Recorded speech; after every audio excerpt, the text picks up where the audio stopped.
당이 청와대와 경쟁하고 더 속도전으로 반발 앞서 나갈 수 있도록 노력하겠대. 근데 여기서 그치는 게 아니라 매우 구체적인 플랜이 있어요. 짧습니다. 대단히 중요한 당청 간의 관계가 보입니다. 얘기를 들어보면. 그러니까 전준희가 좀 배웠으면 좋겠어 보고. 자 보세요.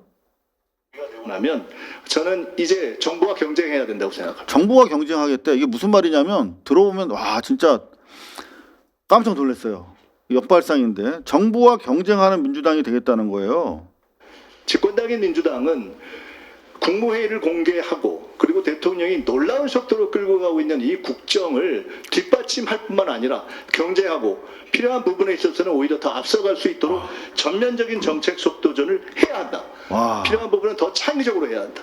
그래서 국무회의에서 저를 포함한 많은 국무위원들이 자 역발상이죠.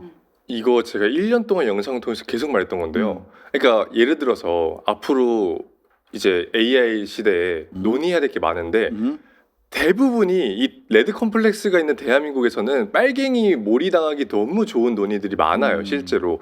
그래서 제가 계속 얘기한 게 아니 그 칼날들을 왜 정부가 먼저 나서서 맞아야 되냐. 아니 당이 한 발자국, 두 발자국, 그렇지. 10발자국 먼저 나가서 정책적인 논의하고 그렇게 됐을 때 당이 룸을 확보해서 정부가 좀 안전한 길을 걷는 구조도 되지 않겠냐라고 했는데 그렇지. 아니 정청래 당대표가 맨날 얘기하는 게 아니 당은 뒷받침하겠다. 당은 뒷받침하겠다. 아니 이러는 거에서 아니 내가 잘못된 생각을 하는 건가? 이게 정치가 아닌가 했는데 뒷받침 하겠다고 해놓고 발목을 20점 맞았어. 20점. 네. 27점 맞고. 근데 이 영상을 보니까 제가 잘못된 건 아니었구나 하는 생각이 맞아요. 듭니다. 네. 우리가 잘못된 게 아니었습니다, 여러분. 당이 청와대와 경쟁하고 더 속도전으로 반발 앞서 나갈 수 있도록 노력하겠대. 근데 여기서 그치는 게 아니라 매우 구체적인 플랜이 있어요. 짧습니다. 함께 보시죠. 국정을 뒷받침할 뿐만 아니라 경쟁하고 필요한 부분에 있어서는 오히려 더 앞서갈 수 있도록 전면적인 정책 속도전을 해야 한다. 어떻게? 필요한 부분은 더 창의적으로 해야 한다. 어떻게? 그래서 국무회의에서 저를 포함한 많은 국무위원들이 국무회의 할 때마다 가지는 긴장감, 압박감, 때로는 대통령을 생각하면서 악덕상사가 아닌가 생각했던 그런 부담, 이런 것들을 전 당에서 느껴야 한다. 아 이제 너무 좋습니다. 우리 당의 의원들은 우리 당 내에서 더 가열찬 의정 활동으로, 더 치열한 정책 활동으로 정부와 함께 또는 정부에 앞서서 뛰는 그런 제대로 된 집권당으로의 변화를 시작할 때가 됐다 이렇게 생각합니다. 야, 제가 정말 제가 보고 싶었던 게 네. 의원들 배치 달면 그때부터 딱 늘어져. 매너리즘에 빠지구나. 나 독립적인 헌법기관이야 이러면서. 근데 지금 그게 아니라 의원들 경쟁시키고 평가하겠다는 거 아니야 한마디로. 그런 거죠. 대통령 업무 보고가 응. 공포회장이잖아요. 응. 당대표 업무 보고가 또 공포회장이 될 수 있는 거고 그렇지. 어떻게 의정 활동했습니다. 앞으로 어떻게 하겠습니다. 이렇게 얘기할 때마다 긴장을 하고 들어가고 야, 빡셀 것 같은데. 그런데도 그럼 최고위원회가 가장 빡셀 거 아니야. 근데도 네. 하고 싶어요? 아 너무 좋아요. 왜냐면 맞아. 도파민이 터진다고 하잖아요. 왜냐면 저도 하고 싶어요. 그런 데서 효능감을 느낀다니까요. 예, 일하고 싶습니다. 지난 우리 사실 이재명 대표 당시에 민주당이 그랬어요. 네, 맞아요. 강하고 네. 그래서 이기는 정당이었죠. 네. 모터 떼준다는 거 아니에요? 김민석이라는 모터, 그렇죠. 이재명 모터 같이 붙였다가 네. 이 배가 너무 안 와서 우린 지금 가는 속도대로 가속 붙어서 가고 있으니 하나 떼어서 니네 배 달아줄게. 맞습니다. 그러니까 속도 맞춰서 따라와. 그리고 앞질러. 이런 거죠. 얼마나 대통령이 그 엔진 그대로 가지고 싶었겠습니까? 그런데 오죽하면 그걸 떼줬겠어요. 물론 네. 한성숙 총리가 훌륭하시지만 김민석한테 될 건 아니란 말이야. 그 오죽하면 떼줬겠습니까? 자, 그런데 그 엔진이 그 모터가 지금 막 불이 붙고 있습니다. 자, 그런데 깐죽거리는 세력이 있어요. 바로 이성윤이라고 하는 참 검사답다라는 생각을 하는데 지금 여러분들 뭐 대충 아시니까 결국은 이제 당대표 출마 선언을 보고 불명과 결단의 밤이었다면서요 하면서 뭐라고 했죠? 온 국민이 다 알고 있듯이 김 후보님이 윤석열 계엄 해제 국회 표결에는 불참했는데 왜 국회 표결에 참여하지 않았나요? 감기약을 드시고 주무셨다고 하는데 그 감기약 성분이 무엇인가요? 어느 글에 잠을 자는 사람은 깨울 수 있어도 자는 척하는 사람은 깨울 수 없다고 하던데 그건가요? 그런가요? 그러니까 잠자는 척하고 의도적으로 웃어서 안 온 거 아니냐. 그렇지 표결 안 했다. 그러니까 이거 보면은 그냥 국회 안 온 것처럼 느껴져요. 그리고 심지어 민주당 의원과 계엄 선포 직전에 통화를 했다고 하는데 그럼 즉시 국회로 달려와야 하지 않았나요? 그러니까 요거는 이제 박선원 의원을 그렇죠. 말하는 건데 국회로 즉시 달려오지 않았다라고 전제를 하고 있어요. 대단히 심각한 팩트 오인인데 뭐 여러분들 다 아시니까 이 결론부터 말씀을 드리겠습니다. 요 관련해서 일단은 뭐 당장 지금 뭐 고발 당하시게 생겼네. 내일 고발장이 들어간다는데 보면 이성윤 민주당 최고위원 정통망법상 허위사실 적시 명예훼손 혐의 고발 기자회견. 네, 내일 서울청 앞에서 오후 2시 반에 사세행위죠. 사법정의 바로 세우기 시민운동 행동에서 고발이 들어간다는데 기본적으로 점잖은 박범계 의원이 박범계 작심 발언, 이성윤 최고 한마디 해야겠다. 사람이 아이고 참 이렇게 막가나. 네. 뭐 팩트로 저희가 정리를 좀 해드리려고 준비를 했는데 이거는 이거 뭐 하는 짓입니까, 그러게요. 이성윤 의원? 응? 요거 보시면서 어떤 생각들을 하셨어요? 저는 뭐 팩트 체킹이 됐어요. 그래서 충분히 이게 허위 사실을 유포하고 있구나라고 인지가 될 텐데 여전히 지금 뭐 1시간 전에도 글을 올렸네요. 당원과 국민이 궁금한 것은 단 하나입니다. 김민석 당대표 후보님은 왜 2024년 12월 4일 새벽 국회 계엄 해제 표결에 참여하지 못한 것입니까? 입니다. 그러면서 질문을 구체화합니다. 1. 왜 국회가 지역구인 국회의원이 윤석열 계엄 해제 표결에 참여하지 못할 정도로 늦게 국회에 왔을까? 네. 2. 감기약을 먹고 잠들었다고 하는데 감기약으로 그 이유를 다 설명할 수 있을까? 자, 계속 이거 막 옛날 한동훈이 비슷한 지적한 적 있었죠. 진흙탕 네. 싸움으로 끌고 들어가자는 거죠. 발언들은. 자, 그런데 이제 팩트 체킹을 해드릴게요. 그래도 여러분들이 또 저희 고발 뉴스에 기대하시는 게 팩트 체크니까 먼저 박선원이 마치 계엄 사실을 사전에 알려줬는데 오지 않고 도망갔다는 취지인데 박선원 의원이 쓴 글을 보면 뭐 인터뷰도 여러 번 했습니다만 김민석과 이재명 체제 당 체제가 쿠데타를 예감하고 사전에 팀을 만들어서 준비를 했었다는 내용을 길게 썼습니다.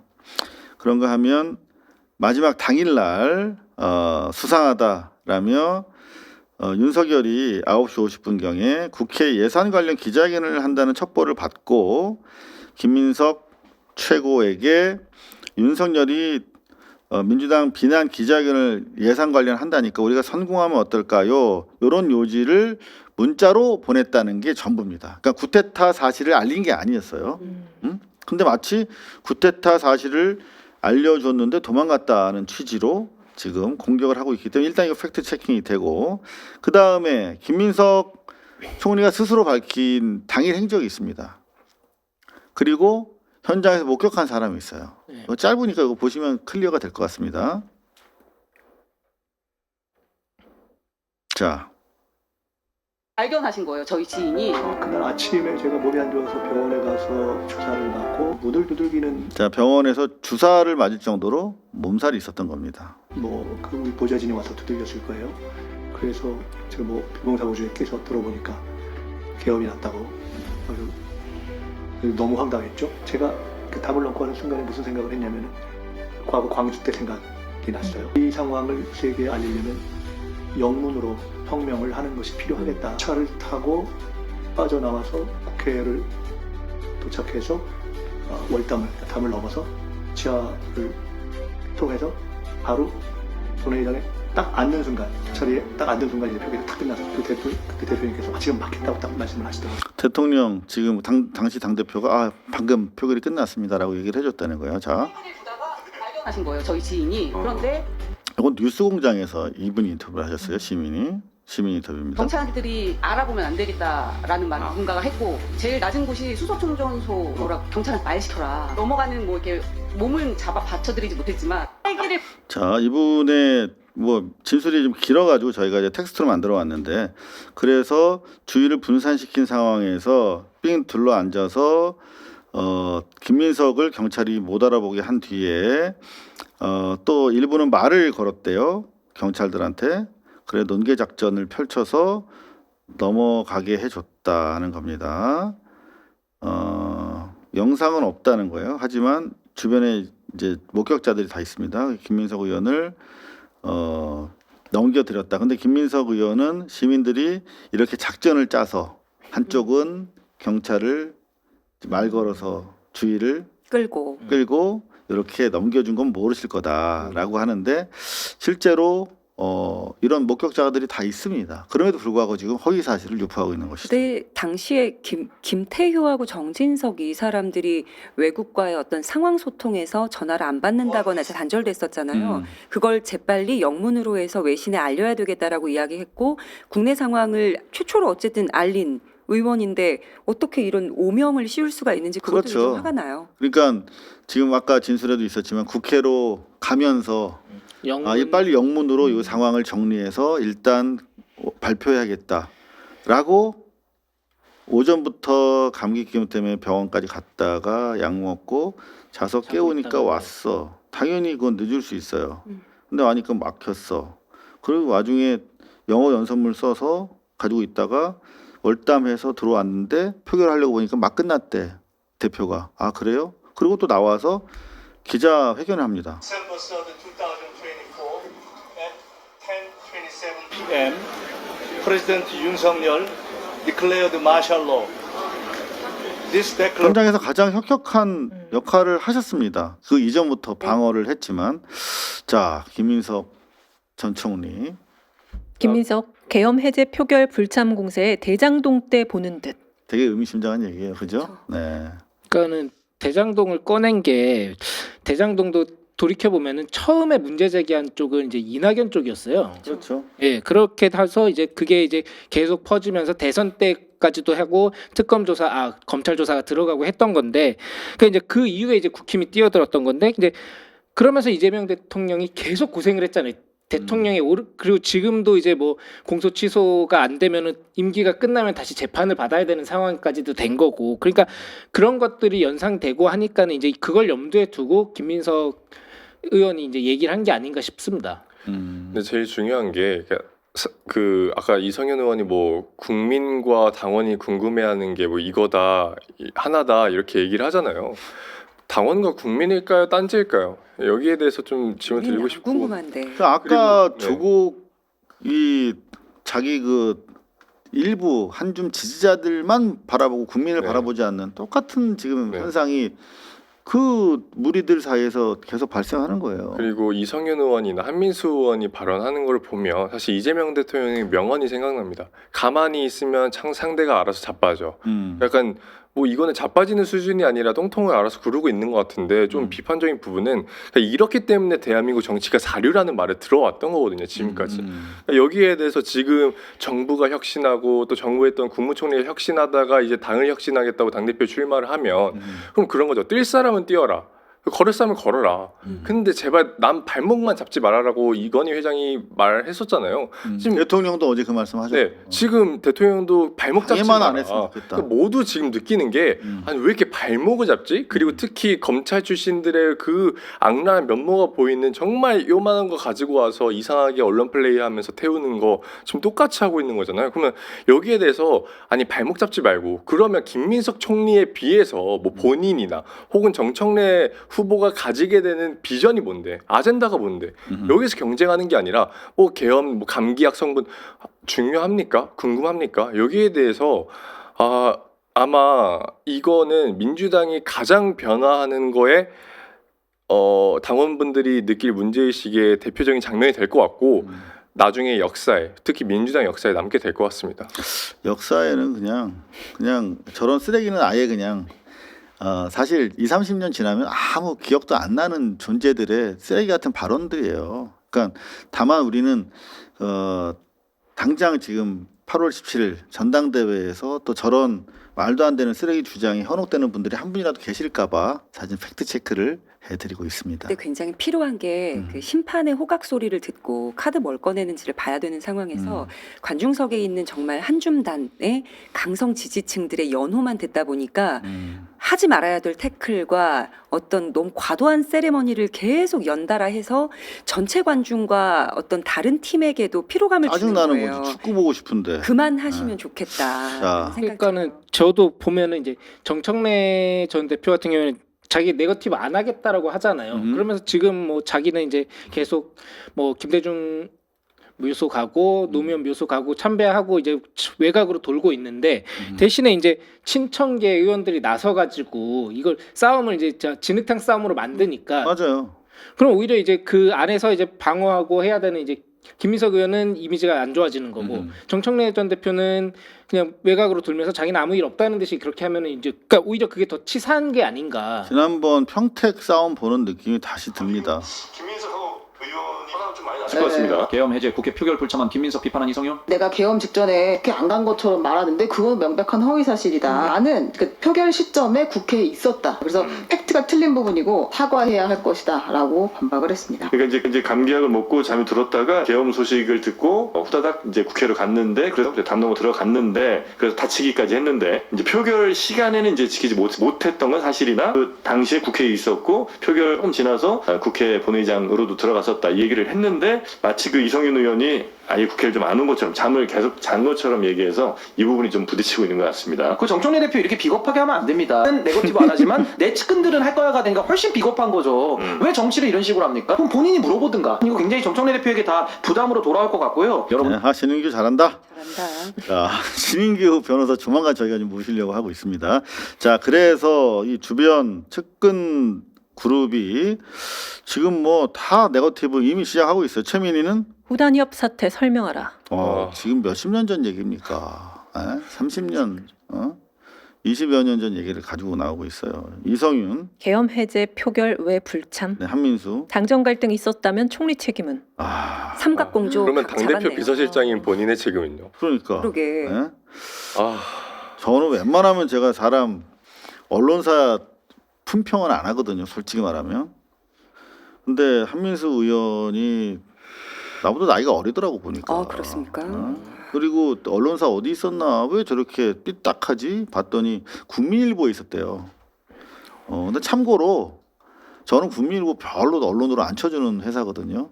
글쎄요. 거기선 뭐 잘했는지 모르겠는데 여하튼 그렇다고요. 돌격대 문법으로 민주당의 대변인 자리를 퇴행시키는 어떤 역할을 하는데 혁혁한 공을 세우고 계신 것 같아요. 내가 정말 나중에 정말 할 일이 없어가지고 뭐 감옥에 한 20년 갇힐 일이 있으면 한 2, 3일 정도 할애해서 한민수가 썼던 기사를 국민일보에서 썼던 기사를 한번 다 파묘를 해보고 싶은 그런 심정입니다. 여하튼 뭐 구체적인 최민희, 이성윤, 한민수가 뱉은 발언에 대해서는 여러분들 뭐 체크 안 하겠습니다. 다만 박지원 의원도 신인수 변호사처럼 얘기했네요. 박지원 정 네거티브 안 하겠다면서 친청계는 김민석 파묘 표리부동. 박지원 요새 이렇게 잘해? 촉이 좋으시잖아요. 어르신 좀 한번 식사 대접해야겠는데 우리. 박지원 의원님 같은 경우는 정말 그 지역구에 있는 모든 특산품들을 국회로 가지고 오셔갖고 그걸 다 뿌리는 데에 엄청난 인심이 있는 분이에요. 해남 고구마 빵도 뭐 그렇죠. 해남 배추도 이분이 또 맞아요. 셀러예요, 셀러. 네, 저도 받아봤어요. 그 게스트.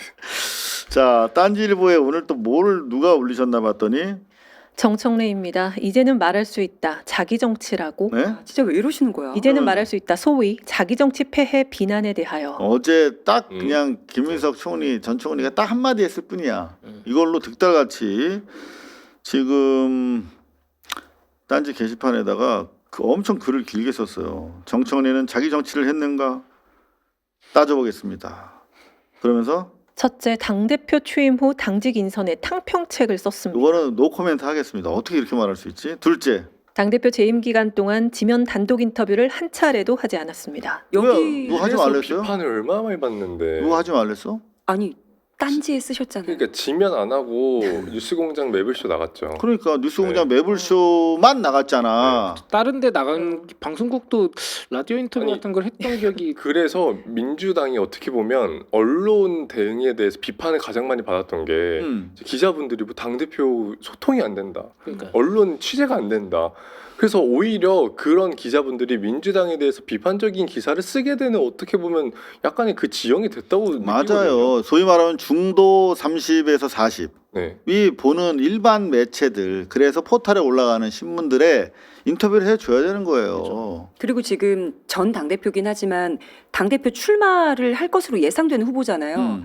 김민석 전 총리는 앞으로 어떤 동선이 될 것이며 어디에서 뭘 할 건지가 기자들한테 이제 공유가 되는데 그렇죠. 정청래 전 대표는 게릴라로 한다는 거죠. 그러니까 기자분들이 모른대요. 어디서 언제 나타날지. 그래서 알리지 않는다고 하더라고요. 그러니까 딴지 게시판이랑만 거래하는 거죠. 그 기자들이 되게 싫어하는 거거든. 그러니까 기본적으로 기자라고 하는 사람들은 두 가지 속성이 있잖아. 그러니까 어떤 지사적인 뭐 저널리스트로서의 역할이 있는 반면에 또 생활인으로서 셀러리맨으로서의 물을 안 먹어야 된다라는 그게 있잖아요. 일이 있으니까 기사를 써야 돼. 자기 생산을 해야 되는데 당 대표 출신의 유력 지금 출마자가 저렇게 지금 뭐 자맹하잖아요. 그러면 기자들은 아주 괴로워요. 그러면 민주당에 대해서 좋은 얘기 할 수가 없는 거야. 정청래 전 대표 같은 경우에도 하기 전에 이제 여러 번 뭐 기자들이 달라붙어가지고 질문했는데 막 공경해하는 표정들이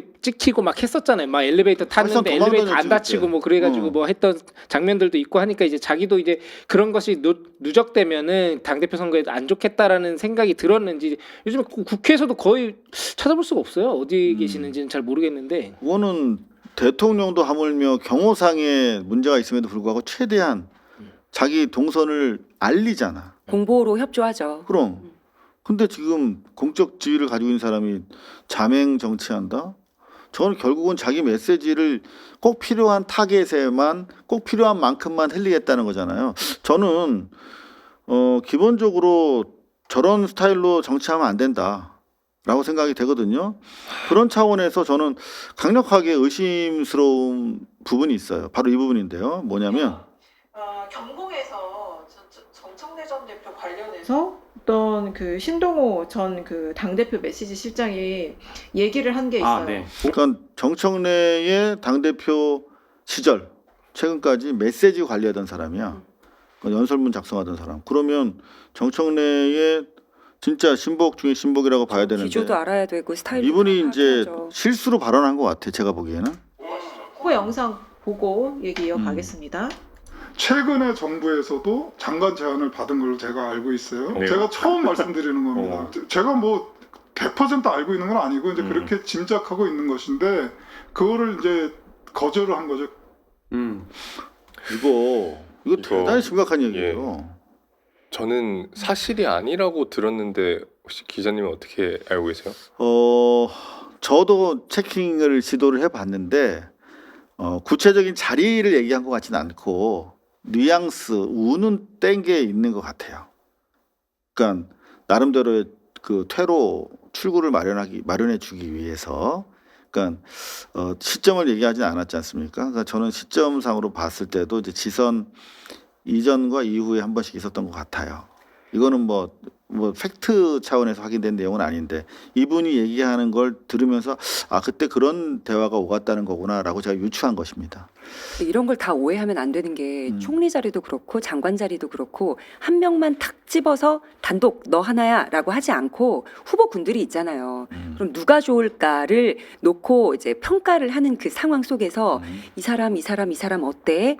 그 얘기가 나온 걸 가지고 만약 제안을 받았다. 그런데 거절했다라고 얘기하면 너무 김칫국 드링킹에 자기 어필을 주변 사람들한테 한 걸 수도 있다라는 판단을 해요. 근데 저는 여기서 어떤 메시지를 도출하고 싶냐면 실제로 책임 있는 자리에서 국회의원으로서 의정활동을 했으면 장관으로서 봉사하는 것이 만약에 그런 콜이 왔다고 하면 응하는 게 맞아요. 제가 봤을 때는. 근데 본인이 평소 지론이 임명직에 자기 안 간다였거든. 그쵸. 그런 인터뷰 한 바가 있습니다. 네. 근데 실제로 연설 그 담당자가 저런 얘기를 하는 걸 봤을 때 이번 정부에서도 입각 제한이 왔을 가능성이 있어요. 제가 봤을 때는. 그런데 이번에도 같은 논리로 나는 임명직 안 한다라고 했다면 그거 대단히 좀 뭔가 지금 이런 상태에서 기자들 앞에 도망치는 것 이상으로 뭔가 인사청문회에서 밝혀지면 안 되는 것이 있기 때문이 아닌가라는 생각을 당연히 해볼 수 있는 거죠. 왜 거부했을까? 왜 저렇게 강력하게 거부하는가? 임명직과 지명직 차이가 뭔데? 국민의 공복으로서 일하는 거 똑같은데. 청문회가 있죠. 그죠? 예. 근데 인청이 그렇게 두려운가? 뭐가 그렇게 있단 말인가 하는 생각을 가져볼 수밖에 없는 그런 상황이다라고 말씀을 좀 드려봅니다.